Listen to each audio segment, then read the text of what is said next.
Looky, looky, I got hooky. Looky, looky, I got hooky. So I walk into Cineplex, give them my ticket, go to get in the theater, and they hand me one of these. And thinking that they're trying to sell me this, I go, no, I'm good, thank you though. And the guy says, no, it comes with the ticket. This is for you. And hands me this nice, great present of a headshot of Maxine Minx, acting CV and headshot. I mean, this is the stuff that theaters and movie companies and films should be doing. I mean, I'm gonna keep this. I'm gonna put this up on my wall behind me. Now she's up on the wall forever. I am awaited in Valhalla! Maxine. Maxine is a working porn star actress trying to make it into the big times of Hollywood stardom and fame. At the same time as her past begins to catch up with her, she is also trying to survive a serial killer going around and killing people in Los Angeles during the 1980s. Name 5 celebrities who got their start in horror movies. Jamie Lee Curtis, John Travolta, Demi Moore, Brooke Shields, and Maxine fucking Minx. I don't like walking out here with that freaking Night Stalker guy on the loose. The Night Stalker. This is the follow-up third film in the trilogy of psychological thriller horror films that Ty West has written and directed and has starred Mia Goth.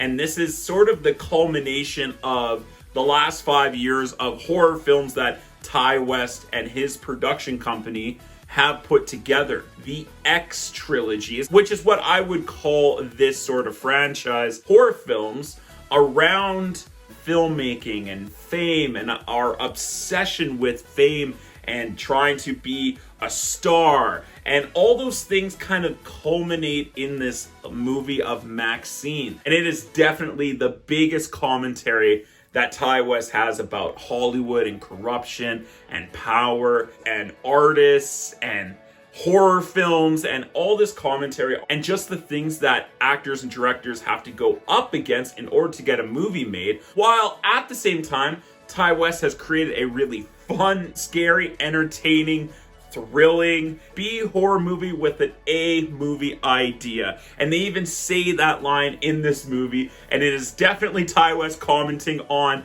again, himself as a horror filmmaker, about not feeling like he's a real quote-unquote artist because the Hollywood industry deems horror movies like this not art. And I'm glad that he has incorporated and written that into the script of this movie and made it a big part of the story of this film. Really enjoyed his first movie, horror film, X, that I was kind of taken out of left field. It was sort of like a little bit of Texas Chainsaw Massacre meets Psycho with like a B sort of horror film feel to it. Wasn't the biggest fan of Pearl. I didn't hate the movie, but I also was really curious why Ty West decided to go in that direction. And then this kind of goes back to original final girl of the movie X, and we get to see Maxine a little bit older in her 30s. X had the X factor. Oh, God, puns.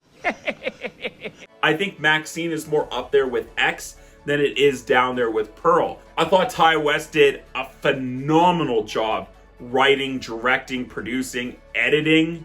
Even this movie, the way that this film is shot is gorgeous, really cool, grimy B sort of horror film, yet still has that Hollywood gloss feel to it because, of course, this movie's set in Hollywood. The style, the production of like the 1980s in this film is really well done. The costumes, the cars, all of it I thought was so well put together. There is definitely some plot things in this movie that you're kind of like,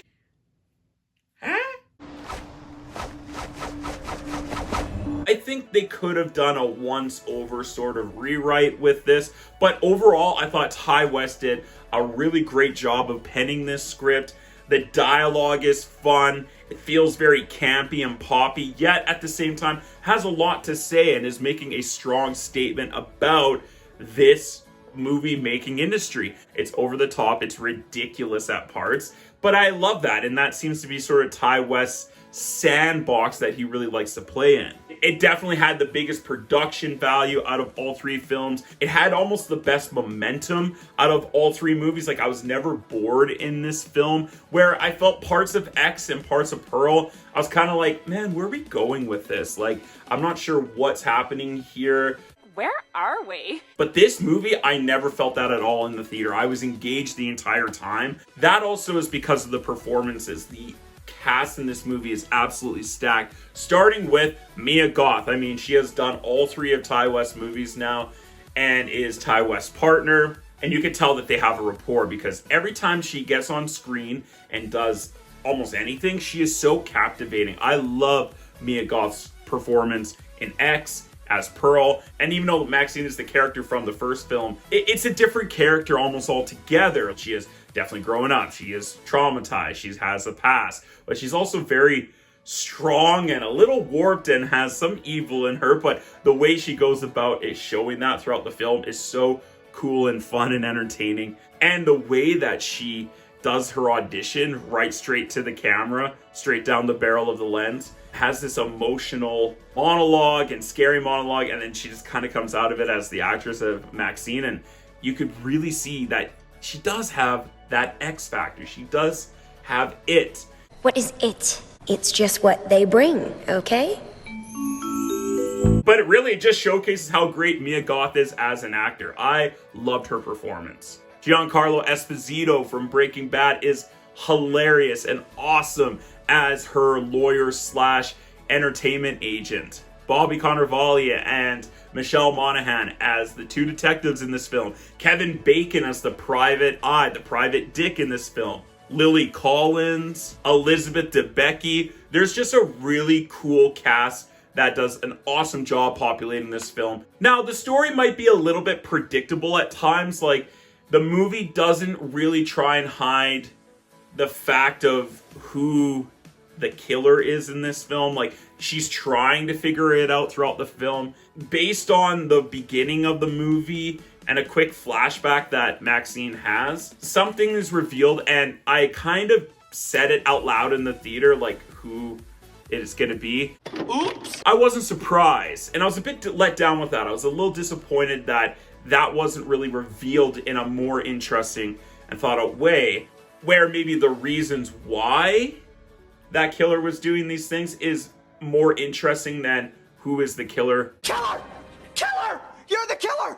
And I know you're gonna tell me you're not the killer, and because you're beautiful, you think I'm gonna believe you, but I'm not!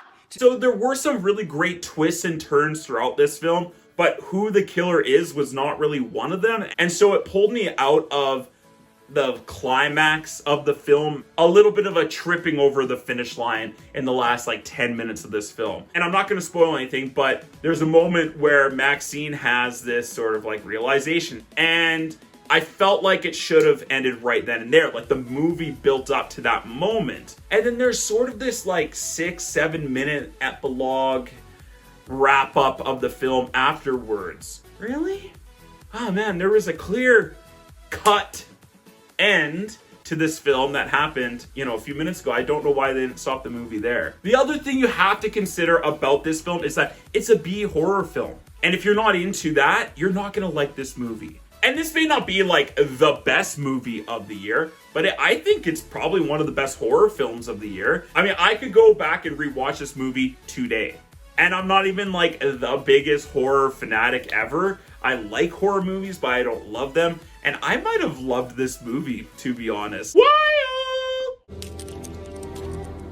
If you like this video, please make sure you click that like button and subscribe to my channel for more content. Also, comment down below, what did you think of Maxine? Are you a Ty West fan? Did you enjoy X and Pearl? What is your favorite movie of the trilogy? I would love to hear your thoughts and comments down below. Please make sure you do that. I think this is a great follow-up. I think it's a lot better than Pearl. Wonderful directing, amazing editing, great soundtrack, phenomenal performances, especially from Mia Goth. Some really great ideas that this movie's putting forward. Yes, it stumbles a little bit here and there, but for me, as a horror thriller film, I'm gonna have to go ahead and give this movie, Maxine, an A-.